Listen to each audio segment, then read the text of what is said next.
네, 김경래 최강시사 3부 역사 카페 시간입니다.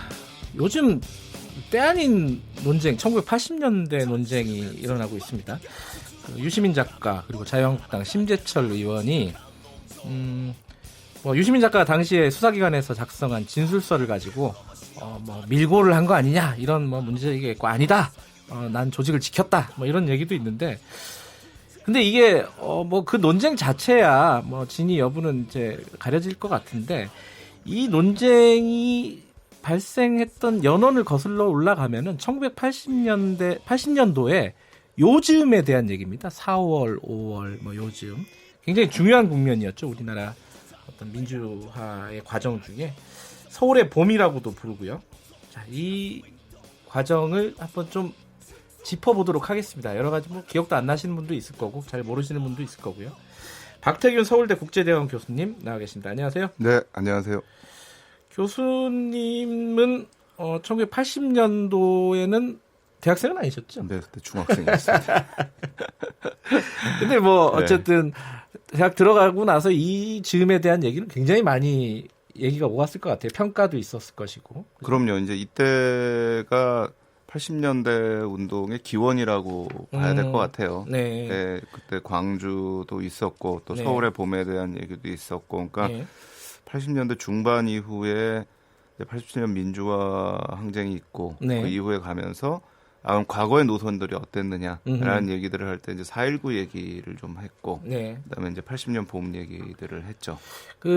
심재철, 유시민 양측의 공방은 조금 있다가 좀 다루도록 하고요. 네. 왜냐하면 그걸 알려면은 네. 역사적인 배경을 좀 알아야지 이게 명확하게 이해가 될 것 같아요. 네네. 서울의 봄이 뭔지 네. 그 부분을 좀 먼저 좀 말씀을 해주시죠. 이름 자체는 이제 프라하의 봄에서 온 것 같아요. 그건 약간 따서 그쪽에서. 그렇죠. 예. 그러니까 68년에 이제 프라하에서 공산 정권의 어떤 폭정을 좀 뚫고 자유를 네. 얻어야 되겠다. 네. 아니면 소련 지금 러시아 군대가 진입을 해가지고 다 폭동이라고 규정을 하고 진압이 되고 이런 상황이 있었는데, 똑같이 이제 70년대 너무나 이제 암울했던 상황을 지냈던 네. 국민들이 이제 79년에 11.6 사건이 일어나고. 예. 그러니까 당연히 민주화가 될 거다라고 이제 생각을 하면서 민주화 요구들이 막 터져 올라온 거죠. 그 시기에 이제 그 동안에 얘기하지 못했던 거, 그 동안에 억눌렸던 거, 이거를 한번 다 풀어야 되겠다. 그래서 그냥 올라왔고, 또 그렇게 되니까 이제 70년대의 야당의 지도자였던 김영삼 전 대통령, 또 예. 김대중 전 대통령 이런 분들이 이제 그 시기에 주요한 지도자로 이렇게 등장을 하는데. 이분들이 또 그 안에서 또 막전막후에 여러 가지 또 갈등도 있고 이런 게 있는데, 그 상황에서 또 김종필 씨가 또 등장을 하죠. 공화당 2인자 해가지고. 그래서 이제 삼김이라고 하는 삼김 정치가 처음 시작되는 시점입니다. 그 시기가. 예. 그러니까 위의 정치는 그렇고 밑에서는 민주화 요구가 막 터져 올라오고. 네. 이랬던 시기를 저희가 그때 이제 서울의 봄이라고 부르고 있습니다. 일종의 박정희 대통령이 어쨌든 사망한 이후에 네. 벌어졌던 격변기, 그렇죠. 어디로 진행이 될지 우리나라 네. 정치 체제라든가 민주주의가 네. 그거를 어떤 팽팽한 어떤 힘의 어떤 긴장 관계가 유지됐던 그런 시기였다라고 볼 수 있겠네요. 그렇죠. 그러니까 위에서는 이제 정치적으로도 그렇고 표면적으로는 또 사회적으로도 그렇고 민주화를 요구하는 부분들이 쫙 진행되고 있고, 다른 한편에서는 이제 11.6 이후에 12.12 쿠데타가 있은 이후에 신군부들이 또 이제 새로운 그런 어떤 정권을 잡아나기 위한 그런 어떤 정치 작업들이 진행되고 벌어지면서, 있었고요. 예. 그러면서 이제 그 당시에 대통령을 이어봤던 최규하 대통령, 네. 그 다음에 이제 국무총리를 했던 신현악 네. 국무총리에서 이 분들 사이에 또 다른 어떤 정치적인 흐름이 다른 한편에 또 흐르고 있었던, 굉장히 혼란스럽고 사실은 눈앞이 바로 앞도 보이지 않는 그런 상황이었다고 좀 볼 수 있을 것 같아요. 근데 당시에 이제 말씀하신 대로 각 사회 분야별로 요구들이 막 이렇게 터져 나오는 상황이었고, 학생운동도 마찬가지였고요. 네네. 근데 학생운동은 특히 이제 좀 복잡한 얘기지만 어쨌든 계엄령 철폐를 주장을 하면서 대규모 시위들이 일어나고 있었고 네네. 그래서 서울역 회군 사건이 벌어지잖아요. 네, 그 와중에 네. 그게 5월 달이었죠. 네, 그게 이제 5월 15일, 16일 예. 이렇습니다. 이제 사실 요번에 유시민 네. 심재철 의원의 이 논쟁은 여기서 출발을 했어요. 유시민 그렇죠. 의원이 네. 방송 프로그램에서 네. 서울역 회군이 굉장히 역사적으로 중요한 순간에 실책한 것이다. 그리고 네. 그 부분에 본인은 반대했고 이제 심재철 의원이 당시 서울대 총학생회장이었는데 뭐랄까요? 그 회군을 주동했던 그러니까 일종의 시위대를 해산하자 이 얘기를 주도했던 게 심재철 의원이다. 네. 뭐 이렇게 평가를 한 거잖아요. 네. 근데 그 당시에 그 얘기는 맞나요? 그 유시민 의원의 말이? 네, 그거는 뭐 맞는 것 같습니다. 그 80년대 중반에도 그 서울역 회군이라는 거는 네. 굉장히 전설적인 일로 남아 있었거든요. 뭐 위화도 회군 비슷하게. 네, 그러니까 그때 왜 회군을 했는가. 네. 사실 그런 느낌은 있어요. 그 당시에 이 군대가 투입된다는 얘기가 있었기 때문에 네.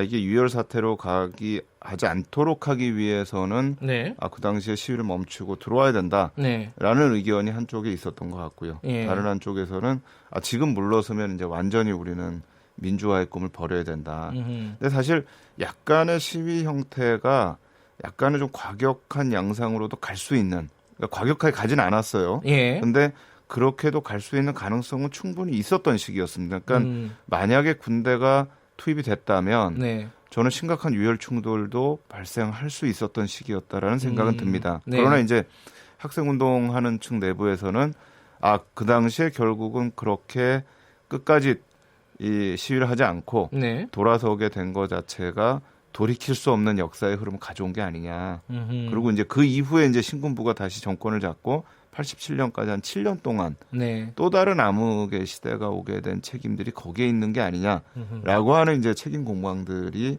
있게 됐던 거죠. 그러니까 그 이후에 사실 이제 5.18이 있지 않았습니까? 네네. 그 5.18 학살이 이게 역사의 가정이란 무의미하다라고 네. 또 얘기는 하지만은 서울역 회군이 만약에 이루어지지 않고 계속 이제 어떤 학생 운동이 계속 서울에서 있었다면은 네. 5.18을 막을 수 있지 않았을까 이렇게 얘기하는 사람들도 있더라고요. 그렇죠. 뭐 그렇게 얘기하시는 분들도 있어요. 그러니까 네. 서울에서 시위가 잠잠해졌기 때문에 네. 상대적으로 광주가 고립되는 현상이 나타났죠. 그러니까 지금도 사실은 이 5.18에 대한 논쟁이 일어나는 이유 중에 하나가 이 5.18이라는 것을 부마 항쟁에서부터 이 서울의 범 5.18로 이어지는 민주화 흐름으로 보는 게 아니고 네. 광주만의 사건으로 보려고 하는 사람들이 있어요. 자꾸 폄하를 하고 뭔가 이거를 지역만의 문제로 예. 보려고. 예. 그래서 이제 사실 이런 문제들이 발생을 하는데 사실 서울에서 어떤 다른 움직임이 있었다면 또 다른 역사적 상황이 전개됐을 가능성은 충분히 있죠. 근데 어쨌든 그 서울역 회군에 대한 얘기로 네. 둘이 이제 논쟁이 붙었어요. 네. 심재철 의원하고 유시민 네. 작가가. 근데 붙었는데 얘기가 이상하게 또 흘러가지고 예. 유시민 작가가 수사기관에 잡혀갔을 때 진술서를 썼는데 네. 그게 이제 동지들을 수사기관에 밀고를 했다. 네. 사실상. 네. 그래서 심재철 의원이 그 부분을 폭로를 한 거고 유시민 의원은 그렇죠. 말도 안 된다. 네. 그때 자기는 지킨 거다 오히려 이렇게 얘기를 했어요. 근데 당시 상황, 그러니까 지금 논쟁을 알려면 당시 학생운동이 어떤 상황이었는지를 알아야 될 것 같아요. 저도 뭐 사실은 그 시대 때는 저도 중학교 다니고 있었으니까 잘 예. 모르겠고요. 아니 뭐 조선시대 안 네. 사셨지만 조선시대 얘기 많이 하시잖아요. 네, 80년대 중반 상황으로 이제 미뤄 짐작을 해보면, 네.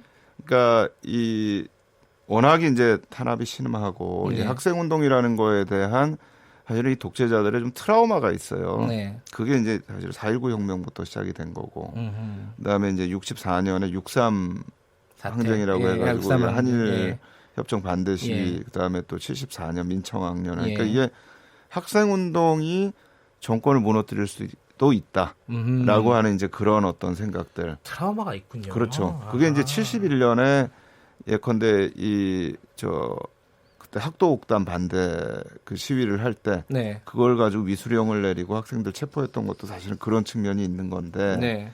그러니까 이 80년대에 오면서 학생운동들이 지하화가 됩니다. 밑으로 내려가게 돼요. 지하화라는 거는 비밀 조직이 됐다. 그렇죠, 그렇죠. 예, 지하화가 돼서 이제 비밀 조직으로 움직이는데 이게 마치 이렇게 좀 뭐라고 할까요?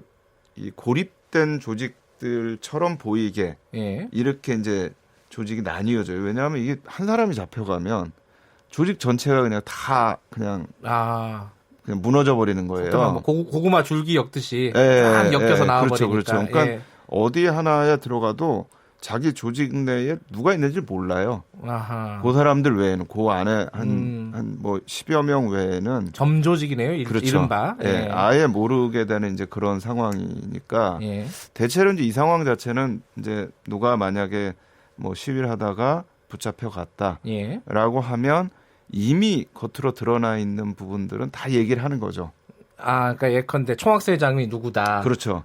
다 예. 아는 거. 그렇죠. 그거는 예. 이미 뭐 다 아는 상황이니까 복학생 협의회 회장 뭐 이런 사람들은 다 쓰지만 그 외의 부분들은 사실 쓰지를 않고 뿐만 아니라 사실 쓰려고 해도 모르는 경우들이 있습니다. 아하. 예, 이게 다 이렇게 좀 완전히 분리가 돼 있기 때문에 예. 이제 그런 상황인데 사실 문제는 이게 논쟁을 해서는 안 될 문제들이라는 거죠. 그건 어떤 뜻이세요? 그러니까 사실 이런 문제의 본질은 사실 비인간적인 반인권적인 고문의 문제입니다. 그러니까 이거를 얘기를 끌어내기 위해서 온갖 고문들을 하는 거죠. 누가 당시 있느냐. 수사기관들이요. 그렇죠. 예. 그러니까 저희가 그 영화도 있었잖아요. 그 이창동 감독의 그 오아시스. 아니야. 뭐죠? 저 박하사탕. 네, 박하사탕. 네, 예, 거기에 참. 나타나는 것도 예. 그렇고요. 또 저희가 87년에 박종철 열사도 그렇고. 네.